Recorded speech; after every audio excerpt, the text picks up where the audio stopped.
Want to speak real Spanish from your first lesson? Sign up for your free lifetime account at SpanishPod101.com. Hey everybody, ¿qué tal? Hola, ¿cómo están todos? Mi nombre es Romina y en la clase de hoy voy a explicarte el objeto indirecto en español. My name is Romina and in today's lesson I'm going to explain you indirect object in Spanish. So first we're going to cover what is an indirect object. And then I'm going to explain you what the pronouns of indirect object are and how to use them.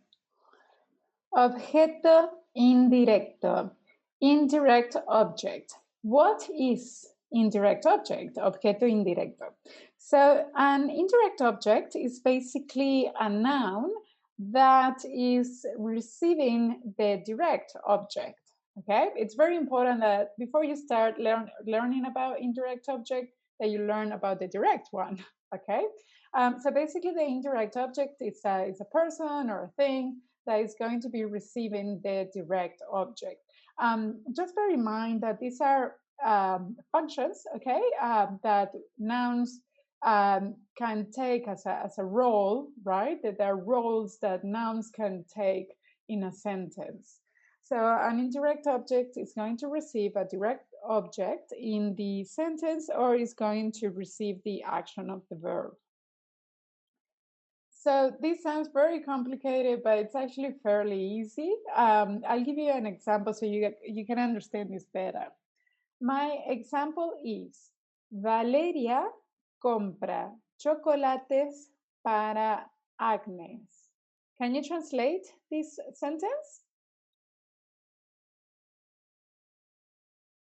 Valeria is buying or buys chocolates for Agnes. So we have four roles or functions in this sentence. We have a subject, sujeto, we have a verb, we have a direct object, un objeto directo, and we also have an indirect object. Let's see how these roles, what is it that they do and how they interact. Okay, so we have Valeria. She's our subject. She's our sujeto in Spanish. She is basically a subject because she's the person that is effectively doing the action expressed by the verb, by the verbo. You can imagine that Valeria is right now in a shop with her wallet, taking money or her credit card out to buy chocolates. Okay, so Valeria is doing the actual action of buying, right? Valeria compra. And the thing she's buying is chocolates, okay? So that's the direct object, okay? And the person that in our example is going to receive these chocolates, okay? The recipient, if you like, of these chocolates is Agnes. So Agnes is our indirect object. When you have a very long sentence in Spanish, and believe me, you will find these sentences because we love talking, you will find this question very useful to find out who or what is your indirect object. Sometimes when you have lots and lots of roles and elements in a sentence, it can be a little bit tricky to find out who is doing what. So that's why we have this question. The question is, para quién, and in this case I'm using quién because Agnes is a person, right? So I'm going to use quién. But if Agnes were a thing, then I would say qué, para qué. Para quién plus verbo plus objeto directo plus direct object. So, para quién compra chocolates para Agnes. So, para Agnes is my answer and it's revealing what the indirect object in the sentence is. So, indirect object in Spanish can be preceded by two prepositions. It can be preceded either by para or by a. Now, the rules of when are you supposed to use para and when you are supposed to use a are extremely complicated. even native speakers don't really fully understand them on a conscious level. It's something that we just kind of know from just speaking Spanish. And the same thing will happen to you. It's something that depends on the verb and the way they evolve from Latin, from the Roman times, from the Roman Empire, all the way to modern Spanish. So it's just that there isn't really a black and white fits everybody rule of sorts. So my advice is just pay attention when you're speaking Spanish, when you're listening to Spanish, when you're reading Spanish. Just pay attention to the uh, preposition that the indirect object is using. Okay. So I'm going to give you an example. We were saying Valeria compra chocolates para Agnes. For another example with a, no, it's going to be Valeria escribe un email a Agnes. So our question is going to change depending on the preposition, right? So if you have a, you're going to say a quién. But if you have para, you're going to use para. If English is your mother tongue, just be aware that Spanish it's a lot more flexible than English when it comes to the collocation, the sort of like the word order in a sentence. So usually English uses a logical order, right? You first place your subject, then it's followed by the verb. After that, you place the direct object and then the indirect object. That's what we call a logical order in a sentence. So you're going to say, Valeria compra chocolates para Agnes. Because Spanish is a lot more flexible. It's perfectly fine just to put for example, the indirect object in the beginning and then all the other elements, okay? And every combination possible in between. So if you speak English, you might get confused thinking that the very first person or thing that we're bringing up in our sentence, in the beginning of the sentence, then you're going to think, oh, that's the subject, that's the person that is doing the action. So if I say, para Agnes, Valeria compra chocolates, you may get confused and think that Agnes is the one that is doing the shopping and Valeria maybe is the one that is going to receive these chocolates just because of the word order. So just be mindful of that when people, particularly when you're talking to people, because speech is a lot faster than the reading. So just try to listen to the prepositions. No, as soon as you hear para in the beginning, then chances are that it's an indirect object, and the same thing goes if they're using a. Okay, so that's an indirect object. Okay, it's a noun and it's receiving the direct object or the action of the verb. It's the last recipient of the action of the verb, right? When we are speaking or when we are writing and we don't want to repeat the noun 100 times, okay, what we can do is replacing that noun with a pronoun. Okay, we have the same thing in English. So instead of saying Agnes, I'm going to say she buys chocolates for her, right? Instead of saying Agnes. So her, it's a pronoun and it's replacing Agnes. So it's the same thing in Spanish, just obviously we have different words. So you can see that the indirect object pronouns are me, which is like the indirect object version for yo, te, which is replacing tú and vos, le, which is used for formal usted, or él and ella, nosotros y nosotras will be replaced with nos. Os is going to be used in Spain to replace vosotros or vosotras. Les is going to be used in Latin America to replace ustedes. And ellos y ellas is replaced by les. Okay? So let's see these pronouns in action. But before we do that, let's repeat them just to make sure that we get the pronunciation right. So please repeat, por favor, repite.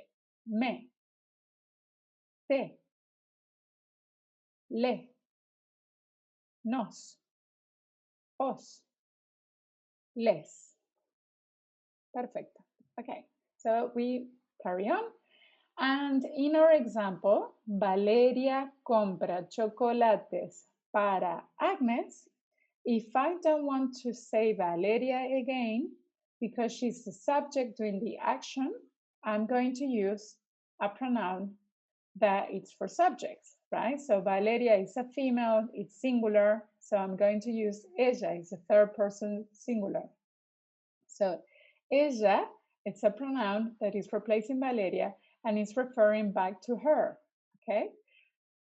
Para Agnes, Agnes, if I don't want to repeat Agnes, then I'm going to go for le, because she's an indirect object. I'm going to use le. Ella le compra chocolates. So she buys chocolates for her. Okay, it's the same procedure or mechanism in English. Just notice that in Spanish, because we have in Spanish, we are placing the indirect object before the verb. Okay, in Spanish, in English, you place them after. She buys the chocolates for her. Okay, in Spanish, it's the other way around. You have to put in before the verb. Le compra. So that's if you have one verb. Okay, if you have one verb, you have to put it before the verb, right? Immediately before the verb. Le compra chocolates. However, if you have two or more verbs, okay, you have two options.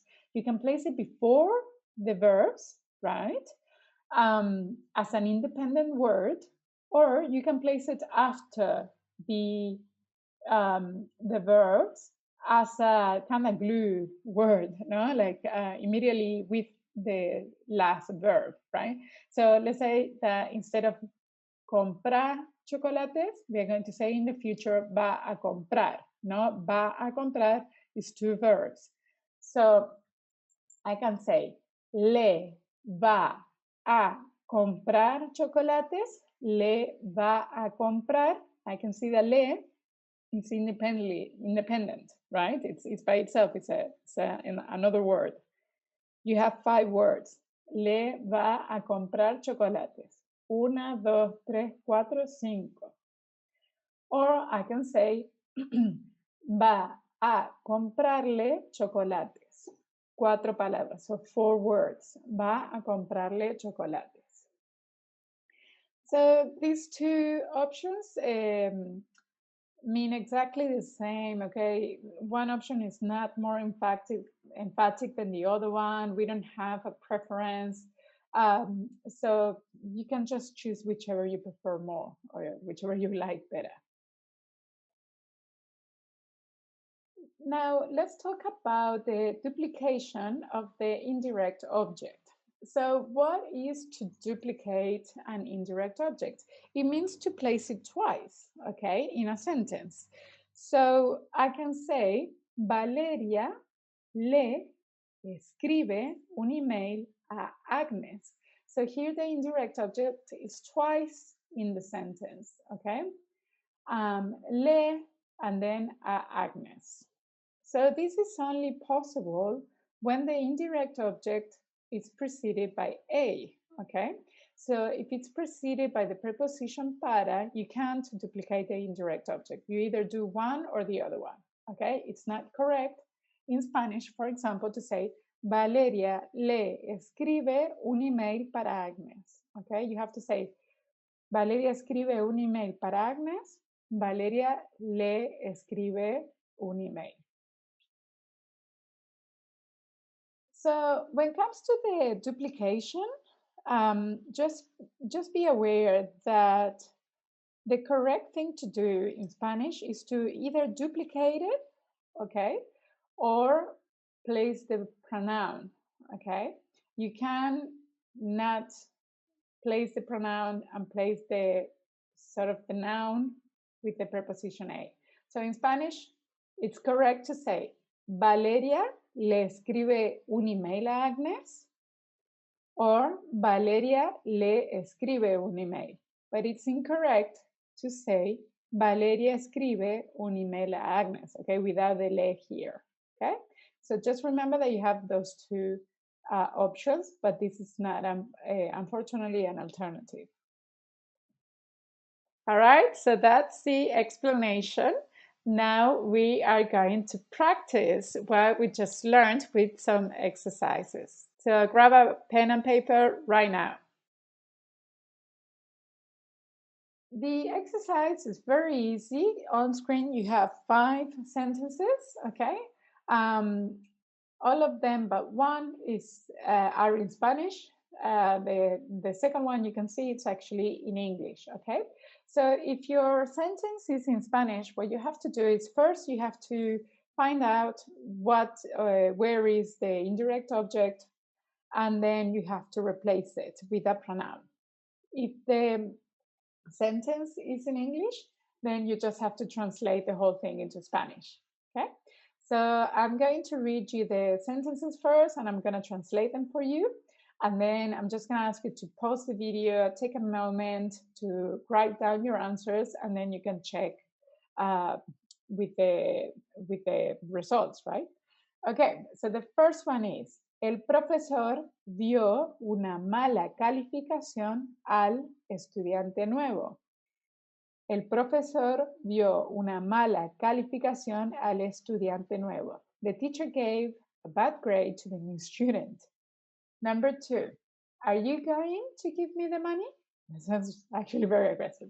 So please translate this into Spanish informally, okay? So use an informal version of Spanish and use the verb dar, to give. Number 3, nuestros amigos mexicanos van a preparar tacos para nosotras. Our Mexican friends will prepare tacos for us. Number 4, para todos vosotros compramos regalos. We bought presents for all of you. Number 5, and the last one, el cliente dio propinas a Mariana y Julieta por su buen servicio. The client gave tips to Mariana and Julieta for the good service. Okay, take a moment, pause the video right now before I give you the keys. All right, let's see your answers. Number 1, ¿a quién dio una mala calificación el profesor? Al estudiante nuevo. Al estudiante nuevo, the new student, is my indirect object, okay? So I'm going to replace estudiante nuevo, new student, with le, okay? So the correct answer is, el profesor le dio una mala calificación. Because this sentence is using the preposition a, the correct thing would be to actually write le here as well. El profesor le dio una mala calificación al estudiante nuevo. Just remember that just the way it is right now is incorrect. No, you have to write le here as well. And this is kind of like something tricky, right? Like you have the preposition a in a contraction with the article el. Okay, so this is just so you know what happens when those two meet. Number 2, are you going to give me the money? So money is the direct object, and who are you going to give the money to? It's going to be me. I'm receiving the money, so in that case, I'm the indirect object, okay? And because I'm using informal and the verb dar, I'm going to say tú vas, no? Vas a dar. So the answer is, ¿me vas a dar el dinero? And because here I have two verbs, now going to give is usually translated as vas a dar, I have the option to place it at the end as well. ¿Vas a darme el dinero? So those two are the options for translating this sentence. Number 3. ¿Para quiénes van a preparar tacos? Para nosotras. I'm going to replace nosotras, para nosotras, with nos. And because again, I have two verbs, I can put it at the end or at the beginning, right? At the end as one word with the second verb and before the verb independently. So, nuestros amigos mexicanos van a prepararnos tacos, o nuestros amigos mexicanos nos van a preparar tacos. Okay, so you can see that it's independently placed. Number 4. Para todos vosotros compramos regalos. ¿Para quiénes compramos regalos? Para todos vosotros. Okay? Vosotros, para todos vosotros is the indirect object, and I'm going to replace it by os. Os compramos regalos. The last one is, ¿a quiénes dio propinas el cliente? ¿A quiénes dio propinas? A Mariana y Julieta. So, entonces, Mariana y Julieta are my indirect object, right? And because they're plural, they are going to be replaced by les. So I'm going to say, el cliente les dio propinas por su buen servicio. Because this is using the preposition a, the correct thing to do in this sentence is to play les here too, okay? Obviously, I didn't want to give you away the answer before, so that's why I didn't write it. But the correct thing to do is to say, el cliente les dio propinas a Mariana y Julieta por su buen servicio. Muy bien, amigos, es el final de nuestra clase. So, my friends, this is the end of our lesson. Thank you so much for watching this video. I really hope that you understood what the indirect object is and what it does and how we use it in Spanish, and also how to replace it with the pronouns. If you have any questions, please do not hesitate to contact us, okay? We're more than happy to help. Muchas gracias. Thank you so much. Y nos vemos en la próxima clase. And I will see you on our next class. Chao.